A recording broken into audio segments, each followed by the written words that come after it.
اب یہ کہا گیا ہے کہ تم افطار کے وقت میں خوب اللہ تعالیٰ سے دعا کرو، اللہ تعالیٰ تمہاری دعاؤں کو قبول کرے گا۔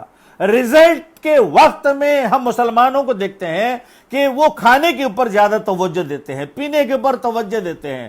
میرا جو ہے دسترخوان کے اوپر اس کو بجی لگا ہوا ہے نہیں ہوا ہے، یا جو اڈلی بنا ہوا ہے نہیں ہے، پنگلا ہے نہیں ہے، گارلا ہے نہیں ہے۔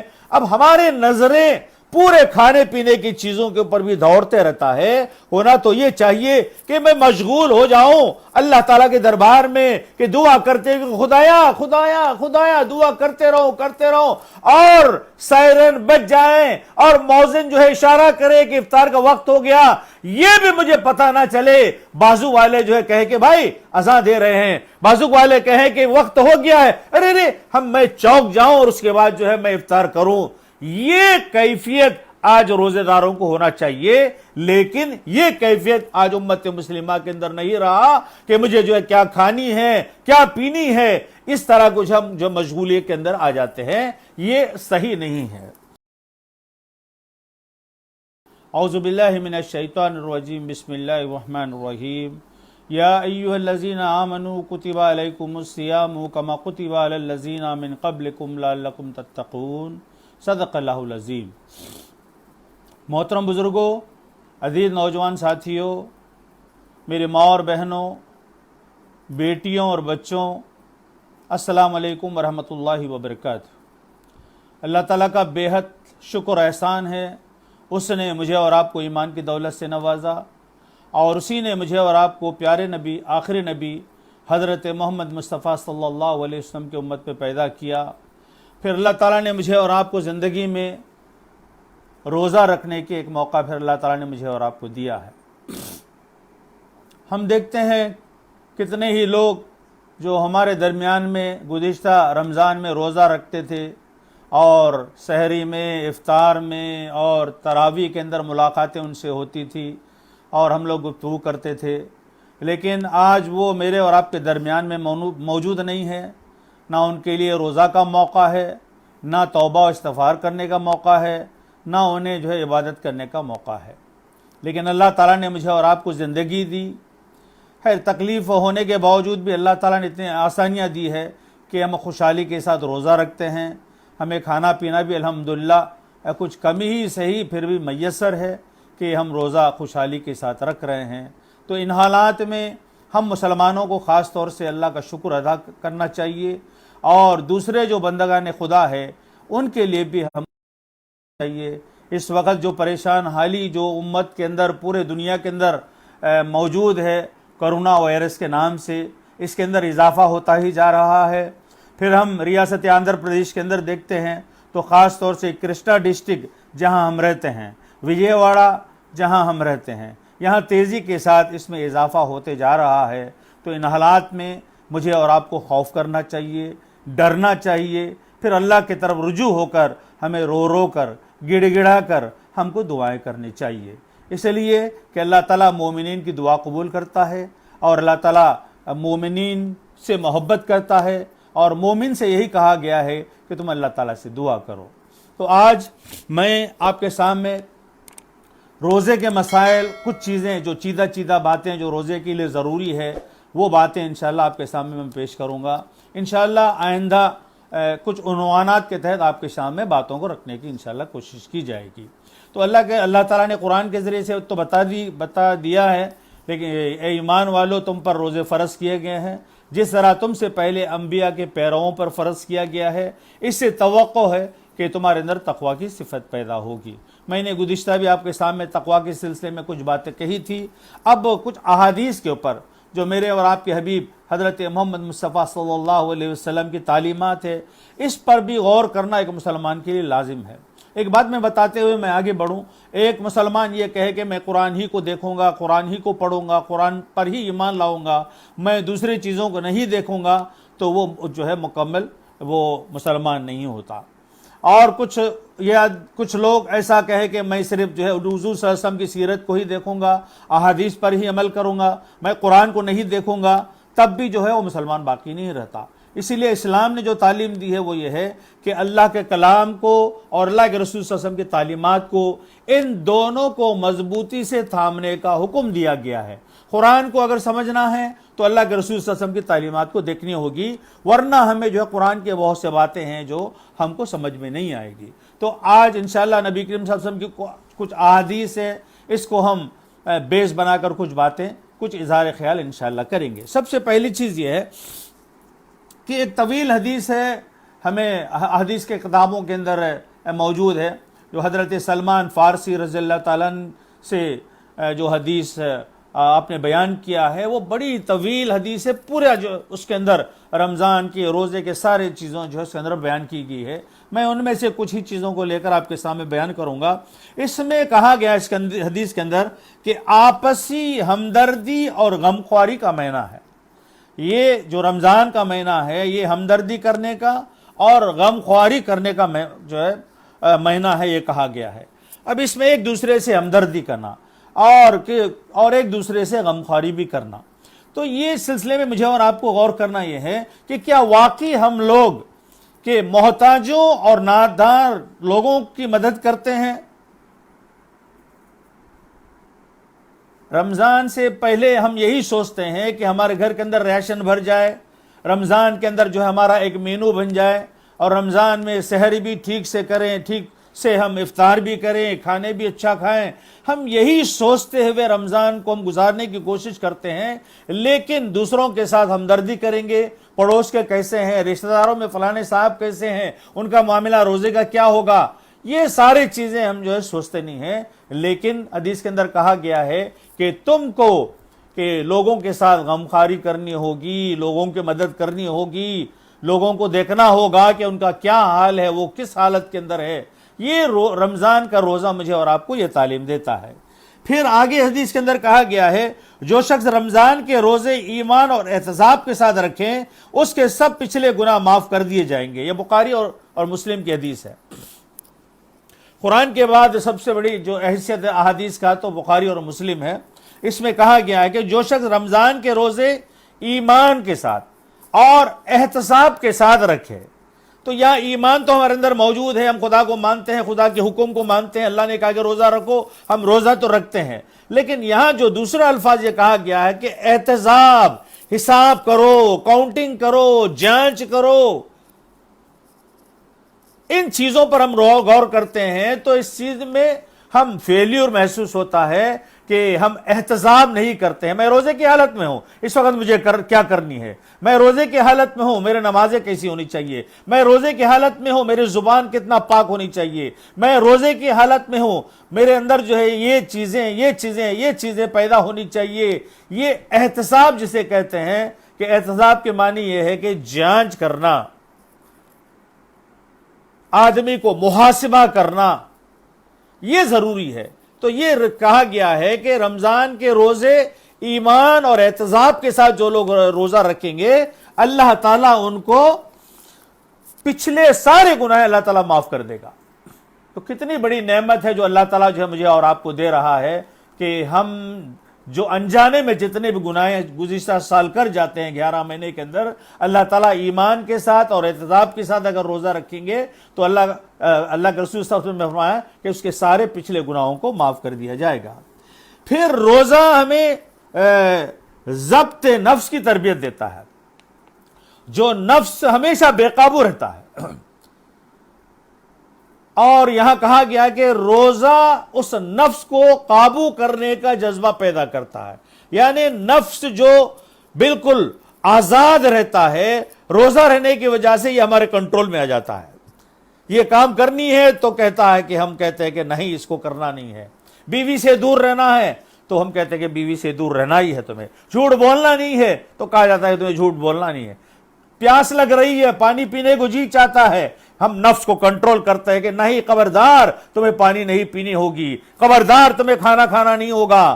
اس طرح روزہ کہ اپنے نفس کو قابو میں رکھنے کا جذبہ پیدا کرتا ہے اور یہ تربیت دیتا ہے تاکہ آئندہ 11 مہینے بھی ہم اپنے نفس کو جو ہے کنٹرول میں رکھیں، اور نفس کے نقیل کو ہم اپنے ہاتھ میں رکھ کر جو اس کو کھینچتے رہے، کنٹرول کرتے رہے۔ یہ روزے کی خاص صفت بتایا گیا ہے۔ اب ہم غور کرتے ہیں سماج کا، مسلمان امت کا، تو خیر اب تو اس وقت بلاک ڈاؤن ہے، جنرل جو بات میں آپ کے سامنے کہتا ہوں وہ یہ ہے کہ رمضان آنے سے پہلے ہی ہمارے جو خیالات جو ہوتے ہیں وہ عروج پر آ جاتے ہیں کہ رمضان آ رہا ہے تو مجھے یہ چیزیں کھانی ہوگی، حلیم کھانا ہوگا، روزانہ نہیں تو ایک روز کے بعد ایک روز تو حلیم کھانی ہوگی، چکن کا تلن ملتا ہے فلانے مارکیٹ کے اندر مجھے وہ کھانی ہوگی، فلانے جو ہے لذیذ جو ہے غذا ہے مجھے استعمال کرنا ہوگا۔ تو ایک گزشتہ میں نے ایک جمعے کے موقع پر میں نے بتایا تھا کہ آئندہ لوگ کہیں گے، غیر مسلم کہیں گے کہ بھائی آپ لوگوں کا جو فسٹ فیسٹیول ہوتا ہے، فوڈ فیسٹیول جو مسلمانوں کا ہوتا ہے وہ کب ہوتا ہے؟ یہ سوال کریں گے۔ وہ رمضان کب آئے گا، روزے کب رکھیں گے، آپ تراویح کب پڑھیں گے، یہ نہیں پوچھیں گے۔ آپ لوگوں کا جو فیسٹیول آتا ہے، جو خوب کھانے کا، خوب جو ہے مزہ کرنے کا، خوب خرچ کرنے کا، وہ مہینہ کب آئے گا؟ یہ آئندہ لوگ مسلمان غیر مسلم حضرات یہ پوچھیں گے، یہ نوبت آئے گی۔ میں یہ بات جو ہے لوگوں کے سامنے کہتا ہوں تو ایسا ہی اندازہ ہو رہا ہے۔ روزہ تو کہتا ہے کہ تقوی اختیار کرو، اپنے نفس کو قابو میں رکھو، لیکن آج ہمارا حال یہ ہے کہ ہم کھانے پینے کے خواہش مند ہے کہ ہم اچھے چیزیں کھانے کی کوشش کریں۔ تو اس سے بھی مجھے اور آپ کو جو ہے پرہیز کرنی چاہیے۔ ایک بات یہ ہے، ایک بہت بڑے ڈاکٹر نے کہا ہے، بہت بڑے سائنسدان بھی تھے، تو انہوں نے کہا ہے مسلمانوں سے کہ اسلام کے اندر جو تعلیم دی گئی ہے، سال میں 11 مہینے کھاتے ہیں اور 1 مہینہ یہ جو ہے بھوکے رہتے ہیں، اپنے پیٹ کو جلاتے ہیں اور صبح سے شام تک کھانا نہیں کھاتے ہیں، پانی نہیں پیتے ہیں۔ تو جو لوگ اس طرح 1 مہینہ اگر روزہ رکھیں تو انہوں نے کہا کہ انہیں کوئی بڑی بیماری واقع نہیں ہوگی۔ تو اللہ تعالیٰ نے یہ جو میکانزم ہے، اللہ تعالیٰ نے اس طرح کی تیار کیا ہے، ایک تو عبادت بھی ہے اور دوسری چیز انسانوں کے صحت کے لیے بھی بہت ہی اچھی چیز ہے جو اللہ تعالیٰ نے یہ تیار کیا ہے۔ لیکن میں اور آپ دیکھتے ہیں کہ اس وقت ہمارے آندھر پردیش کے اندر 7% مسلمان جو اس وقت آباد رہتے ہیں، 7%، یعنی 100 اگر غیر ہیں تو 7 جو ہے مسلمان رہتے ہیں۔ ہم ہاسپٹل کے اندر جائیں، بڑے بڑے ہاسپٹل کو آپ جائیے، وہاں جو لائن لگی ہوئی رہتی ہے، لوگ جو ویٹنگ میں بیٹھ کر رہتے ہیں، تو میں نے خود دیکھا کہ 50 اگر غیر ہے تو 15 مسلمان ہیں۔ اس سے کیا ہوا؟ پرسنٹیج جو ہے 30% مسلمان بیمار ہے، 30% مسلمان صحت یاب نہیں ہے، جبکہ کہا یہ گیا ہے کہ روزے کے ذریعے سے تندرستی ملے گی، صحت ملے گا، آدمی ٹھیک رہے گا، آدمی جو ہے پھرتی رہے گا، چستی سے نہیں رہے گا۔ تو کیا یہ جو حدیث کی باتیں ہیں یا ڈاکٹرز کی بات ہے یہ غلط ہے؟ تو ہمیں یہ محسوس ہوتا ہے کہ جب اللہ تعالیٰ نے مجھے اور آپ کو سحری کے لیے جب موقع دیا ہے تو ہم اتنا کھاتے ہیں کہ ہم انگلی ڈال کر دیکھیں، چیک کریں تو آپ جو ہے حلق کے اندر جو آپ کا غذا، آپ کا دانہ آپ کی انگلی کو ٹچ کرے گا۔ تو اسلام کہتا ہے کہ تم پیٹ بھر کر مت کھاؤ، تم اس کو 3 حصے بنا لو، ایک حصہ غذا، ایک حصہ پانی اور ایک حصہ جو ہے ہوا کے لیے، ہضم ہونے کے لیے تم جو پیٹ کو خالی رکھو۔ اس طرح سائنٹیفک انداز سے مجھے اور آپ کو بتایا گیا ہے، لیکن اس وقت ہم کھانے پینے کے اندر جو ہے بہت ہی آگے جو ہے چلے جا رہے ہیں۔ پھر اس کے بعد ایک حدیث ہے ترمذی شریف کی، حضور صلی اللہ علیہ وسلم کے سامنے ایک شخص گزرا، ایک شخص کو ڈکار لیتے ہوئے حضور صلی اللہ علیہ وسلم نے سنا، تو آپ صلی اللہ علیہ وسلم نے فرمایا اپنی ڈکار کو کم کر، اس لیے کہ قیامت کے دن سب سے بڑھ کر بھوکا وہ شخص ہوگا جو دنیا میں خوب پیٹ بھر کر کھاتا ہوگا۔ یہ ترمذی کی حدیث ہے۔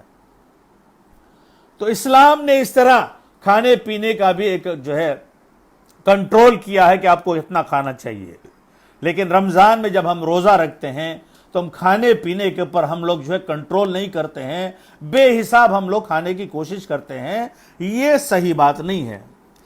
پھر رمضان کے سلسلے میں کہا گیا ہے اپنے کانوں، اپنی آنکھوں، اپنے زبان، اپنے ہاتھ اور اپنے سارے اعضائے جسم کو اللہ کی ناپسندیدہ باتوں سے روکے رکھے۔ روزے کی حالت میں اپنے کانوں کو، اپنے آنکھوں کو، اپنے زبان کو، اپنے ہاتھ کو، اپنے سارے اعضائے جسم کو اللہ کی ناپسندیدہ باتوں سے روکے رکھنا بھی یہ روزے کے حالت میں مسلمان کے لیے ضروری ہے۔ اب یہ تو آپ کو جانچنا چاہیے کہ آپ کا آنکھ کیا کر رہا ہے، آپ کا کان کیا جو ہے سن رہا ہے، آپ کے زبان سے جو ہے کیا باتیں نکل رہی ہے، آپ کا ہاتھ اور پیر کس طرف جو ہے رخ کر رہا ہے، اس کا بھی جائزہ مجھے اور آپ کو لینے کی ضرورت ہے۔ تو ایک حدیث کے اندر بھی کہا گیا ہے کہ آنکھ بھی جو ہے روزے سے ہوتا ہے، کان بھی روزے سے ہوتا ہے، اس طرح جو ہے تم ہر برائیوں سے بچنے کی کوشش کرو۔ پھر اس کے بعد نبی کریم صلی اللہ علیہ وسلم نے فرمایا روزہ افطار کے آخری وقت میں دعا خوب کرنے کی کوشش کرے۔ یہ صبح سے شام تک ہم بھوکے رہتے ہیں، فاقے رہتے ہیں، پیاسے رہتے ہیں، تو ہمارے لیے جو رزلٹ کا وقت ہوتا ہے وہ افطار کا وقت ہے۔ افطار کے وقت کی دعا کو اللہ تعالیٰ ریجیکٹ نہیں کرتا، اللہ تعالیٰ اس دعا کو قبول کرتا ہے۔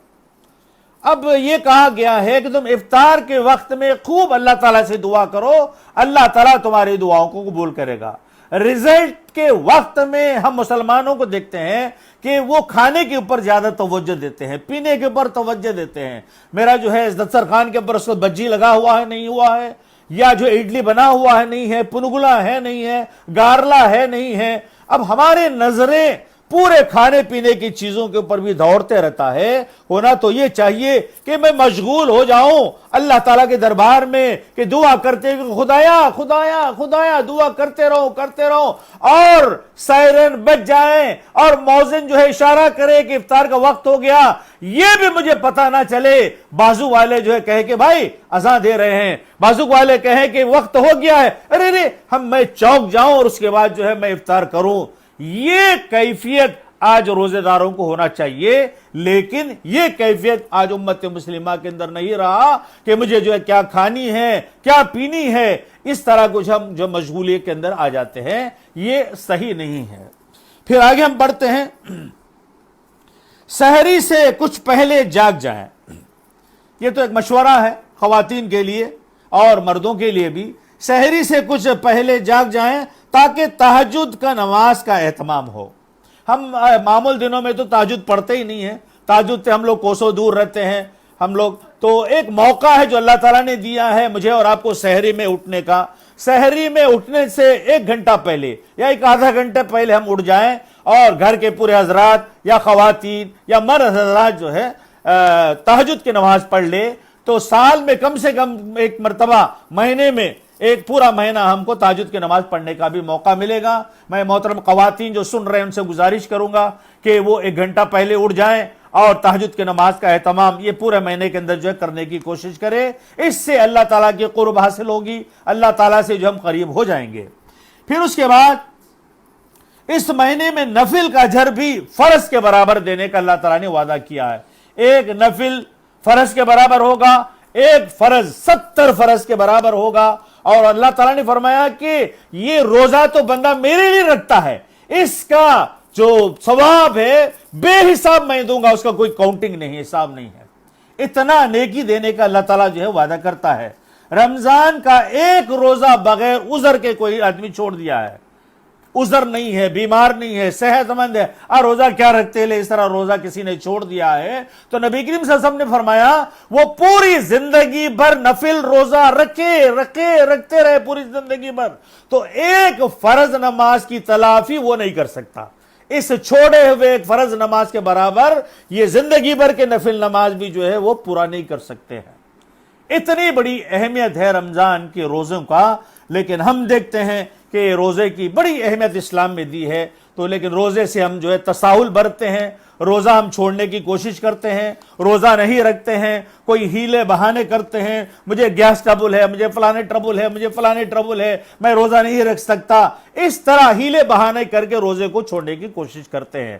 ہونا تو یہ چاہیے کہ ہم پہلے کوشش کریں، ڈاکٹر سے ملاقات کریں، ڈاکٹر سختی کے ساتھ اگر روکے تب جا کر جو مجھے اور آپ کو رکنے کی اجازت ہے۔ اسلام یہ بھی نہیں کہتا کہ تم جو ہے بیمار ہو اس کے باوجود بھی روزہ رکھو اور تم مر جاؤ، یہ تعلیم اسلام نہیں دیتا ہے۔ اسلام ایک بیلنس کا مذہب ہے، اعتدال کا مذہب ہے، اسی لیے لیکن ہیلے بہانے کر کے روزے کو چھوڑنا وہ صحیح نہیں ہے۔ مسلمانوں کے اندر یہ ہم شروع سے دیکھتے ہیں کہ روزہ کو چھوڑ دیتے ہیں اور یہ سمجھتے ہیں کہ آخر میں 3 روزے رکھ لے تو 30 روزے کے برابر کا جو ہے ثواب مل جائے گا۔ تو بتائیے ایک چھوٹا معصوم بچہ جو ABCD پڑھتا ہے اسے پوچھئے 3 and 30 برابر ہو سکتا ہے، 30 اور 3 برابر ہو سکتے ہیں۔ چھوٹا معصوم بچہ جو LKG UKG پڑھنے والا بھی کہے گا کہ یہ ایکول نہیں ہوگا، 3 تو الگ ہے 30 تو الگ ہے۔ لیکن مسلمانوں کا تصور یہ ہے کہ ہم 30 روزے کو چھوڑ دیں، 3 روزے آخر میں 27 سے رکھ لیں تو ہمیں 30 روزے کے برابر کا ہمیں ثواب ملے گا۔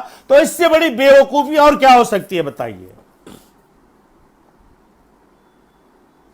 ایک واقعہ ہمارے بزرگوار شیخ حمید اللہ شریف صاحب مرحوم ہمیشہ کہتے تھے، اللہ تعالیٰ ان کو جنت نصیب فرمائے، کہ وہ زیادہ دورہ کرتے تھے، تمل ناڈو وغیرہ دورہ کرتے تھے۔ وہ تمل ناڈو گئے تھے، وہاں بہت سے جو ہریجن حضرات تھے وہ ایمان لائے تھے، تو اس ایریا میں انہوں نے دورہ کیا۔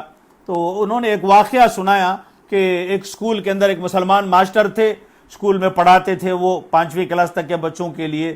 تو ایک بچہ بہت دنوں سے نہیں آیا، تقریباً 40 دن یا 50 دن یا 2 مہینے نہیں آیا، اور جس دن وہ سکول کو آیا تو آتے ہی اس نے مسلمان ٹیچر کو، اپنے استاد کو سلام کیا، السلام علیکم۔ وہ ہندو تھا، ٹیملین تھا، سلام علیکم کہا تو اسے بہت غصہ آ گیا۔ ٹیچر کو کہا کہ ارے تو سلام کر کے مجھے مسکا مارتا ہے، تو تیری میں خرابی کرنے والا ہوں، تو اتنے دن تک کیوں نہیں آیا؟ میں تمہیں سزا دوں گا، تمہیں جو ہے میں بینچ کے اوپر کھڑا کر دوں گا اور میں تمہیں ماروں گا۔ تو وہ خاموشی کے اندر داخل ہوتا ہے اور وہ کہتا ہے کہ ماسٹر جی میں مسلمان ہو گیا ہوں، ہمارے گھر والے سب بھی مسلمان ہو گئے ہیں، اور مجھے ختنہ کرایا گیا تھا، جس کے نتیجے میں سوکھنے تک اے ماسٹر جی مجھے جو اتنا ٹائم لگا ہے کہ یہ کہنا تھا کہ ماسٹر خوش ہو جاتے ہیں، گلے ملتے ہیں، کہتے ہیں کہ بیٹا تو اب ہریجن نہیں رہا، اب تو گریجن نہیں رہا، تو اچھوت نہیں رہا، اب جو ہے مسلمان ہو گیا ہے، تو میں اور تو ایک ہو گئے ہیں۔ گلے ملتا ہے اور مل کر کہتا ہے بیٹا جاؤ، میں اس خوشی میں چلو، میں تمہیں جو ہے ہوٹل میں لے جا کر مٹھائی کھلاتا ہوں۔ بچے کے ہاتھ پکڑتا ہے اور سامنے ایک ہوٹل ہوتی ہے کینٹین میں لے جا کر جو ہے مٹھائی منگاتا ہے، لڈو منگا کر کہتا ہے کہ بیٹے میرے طرف سے اسلام لانے کی خوشی میں تمہارے منہ کو میٹھا کرتا ہوں۔ تو بچے نے اس لڈو کو دھکیل دیا، تو ماسٹر کو بہت غصہ آیا، کہنے لگا ارے تو ہریجن کا ہریجن رہ گیا رے، تو گریجن کا گریجن رہ گیا رے، تو اچھوت کا اچھوت رہ گیا رے، اب مسلمان ہونے کے باوجود بھی تو ابھی شکتا ہے، ابھی میرے ہاتھ کا کھانے کے لیے شکتا ہے۔ تو بچے نے روتے ہوئے کہا کہ ماسٹر جی یہ بات نہیں ہے، یہ رمضان کا مہینہ ہے، میں روزے کی حالت میں ہوں ماسٹر جی۔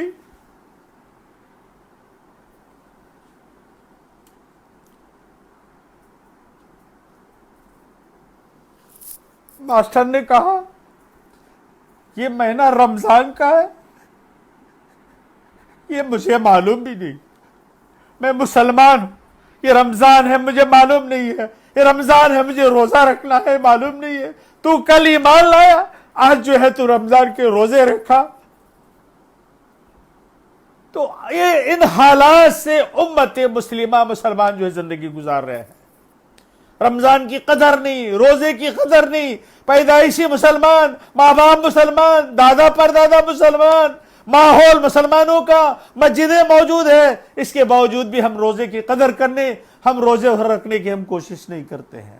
اور بھی بہت سے جو ہے میٹر ہے، اس کے باوجود بھی ایک بات بتاتے ہوئے میں آپ کے سامنے ایک بات بتانا ضروری ہے کہ اسلام نے کہا ہے کہ نبی کریم صلی اللہ علیہ وسلم نے فرمایا، 2 حدیث ہے، ایک حدیث ابو ہریرہ رضی اللہ تعالیٰ عنہ نے اس کی روایت کی ہے، اور ایک حدیث ایک سلمان نام کے ایک صحابی نے روایت کی ہے۔ نبی کریم صلی اللہ علیہ وسلم نے فرمایا بہترین سحری کیا ہے؟ حضور نے فرمایا کہ بہترین سحری یہ ہے کہ تم کھجور کے ساتھ سحری کرو۔ پھر ایک حدیث کے اندر آپ صلی اللہ علیہ وسلم نے فرمایا بہترین افطار وہ ہے جو کھجور سے کیا جائے، اللہ تعالیٰ نے کھجور کے اندر خیر کو، برکت کو رکھا ہے۔ تو میں اور آپ سوچیں کتنے مسلمان ہیں جو سحری میں کھجور پہلے کھاتے ہو، اس کے بعد جو ہے روٹی یا جو ہے چاول کھاتے ہو۔ اللہ کے نبی کی سنت، اللہ کے نبی صلی اللہ علیہ وسلم کی احکام، آپ کی حکم کی پیروی کرنا مسلمانوں کے لیے لازمی اور ضروری ہے۔ فجر میں ہم سحری سے پہلے کھجور سامنے رکھے، پلیٹ میں رکھے، ایک کھجور یا آدھا کھجور ہم کھائیں، اس کے بعد ہی جو ہے جو کھانا ہے سحری کا وہ کھائیں۔ پھر افطار میں کہا گیا ہے کہ تم جو ہے سب سے پہلے کھجور کا استعمال کرو، اگر کھجور نہ ملے تو حضور صلی اللہ علیہ وسلم نے فرمایا کہ تم پانی سے جو ہے روزہ کھولو۔ لیکن آج ہمارا حال یہ ہے کہ مسلمان امت کا کہ گنجی کو لازم قرار دیتے ہیں، گنجی نہیں تو روزہ نہیں، گنجی نہیں تو رمضان نہیں، یہ گنجی ہمیں ضروری ہے۔ نہ اسلام میں یہ گنجی کی کوئی اہمیت ہے، نہ جو ہے قرآن اور حدیث کی روح سے کوئی گنجی کی معلومات ہے، یا جو ہے اسلامی شریعت میں یا اسلامی ٹریڈیشن کے اندر جو ہے یہ گنجی موجود ہے۔ یہ تو مدراسیوں نے اس گنجی کا ایجاد کیا، یہ گنجی جلتے چلتے آندھرا پردیش کے اندر بھی داخل ہوا اور یہاں لوگ جو ہے گنجی کا استعمال کرتے ہیں، لیکن یہ گنجی کی کوئی حیثیت اسلام میں شریعت کے اندر موجود نہیں ہے۔ گنجی نہیں تو روزہ نہیں ہوگا، گنجی نہیں تو یہ روزہ نہیں ہوگا، اس طرح کے تصور سے آج کچھ مسلمان حکومت کے پاس جا کر جو ہے گنجی کے واسطے اجازت مانگ رہے ہیں کہ مسجد میں گنجی بنائیں گے اور 3 آدمی رہیں گے، 3 آدمی اس گنجی کو محلے میں ڈور ٹو ڈور جا کر گنجی بانٹیں گے، تبھی جا کر جو ہے ہمارا اصول پورا ہوگا، تبھی جا کر ہمارا جو ہے رمضان پورا ہوگا۔ اس طرح بکواس کی باتیں، اس طرح بیکار کی باتیں حکومت کے سامنے رکھ کر یہ کوشش کر رہے ہیں کہ گنجی مسجد میں بنایا جائے چندے کے پیسے سے یا مسجد کے پیسے سے بنایا جائے اور اس گنجی کو لوگ جو ہے اس کو استعمال کرے۔ ان حالات میں گنجی چندے سے بنانا، ان حالات میں گنجی مسجد کے پیسے سے بنانا جائز نہیں ہے، اسی لیے کہ لوگ پریشان ہیں، مصیبت میں، مشکلات میں، ان کو پیسے کی ضرورت ہے، گیس موجود نہیں ہے کسی کے بعد جو ہے کچھ چیز موجود نہیں ہے، یہ پیسے ان کو تقسیم کرنا ضروری ہے۔ اب کافی جو ہے ہم کو بدنام کر دیا گیا ہے، اب یہ گنجی 3 لوگ بانٹیں گے، اس میں کسی کو وائرس لگ جائے اور وہ گھر گھر جا کر بانٹے اور تقریباً 100 گھر کو بانٹے ہیں، 100 گھر میں 5 افراد موجود ہو تو 500 آدمی ہو جائیں گے، سب کو بھی کوارنٹائن کے اندر لے جایا جائے گا، سب کو لے جا کر جو ہے اس جو ہے ہال کے اندر ڈال دیا جائے گا۔ اس طرح ایک اور بدنامی اس کے ذریعے سے آنے کی ڈر ہے اور ہمیں شکایت ہے کہ یہ بیماری ہمارے ذریعے سے نہ پھیلے۔ ہم حکومت کا ساتھ دیں، حکومت کا تعاون کرے، حکومت جو بھی احکامات دیتی ہے اسلامی شریعت کے روشنی میں ہم جو ہے حکومت کی باتوں کے اوپر پابندی کرتے ہوئے مسجد کو نہ جائیں۔ علماء نے کہا کہ نہ جائیے، علماء نے کہا گھر میں پڑھیے تو ہمیں گھر میں پڑھنا چاہیے۔ ہمارے ذریعے سے انسانوں کو، ہندوستان کے عوام کو نقصان نہ ہو، یہ کام مسلمانوں کو کرنی چاہیے۔ گنجی نہیں پی رہے تو مرتا نہیں، گنجی نہیں پیے تو روزہ نہیں ٹوٹتا۔ گنجی کو چھوڑو، کھجور کو پکڑو، سنت کو پکڑو، گھروں کے اندر بیٹھو اور کھجور کے ذریعے سے تم روزہ کھولو، انشاءاللہ ہمارے روزہ اللہ تعالیٰ قبول کرے گا۔ اللہ سے دعا ہے کہ اللہ تعالیٰ سارے مسلمانوں کو سوچ سمجھ کر ان حالات میں زندگی گزارنے کی توفیق عطا فرما۔ رب اغفر وارحم انت خیر الراحمین وآخر دعوانا ان الحمدللہ رب العالمین۔ السلام علیکم ورحمۃ اللہ وبرکاتہ۔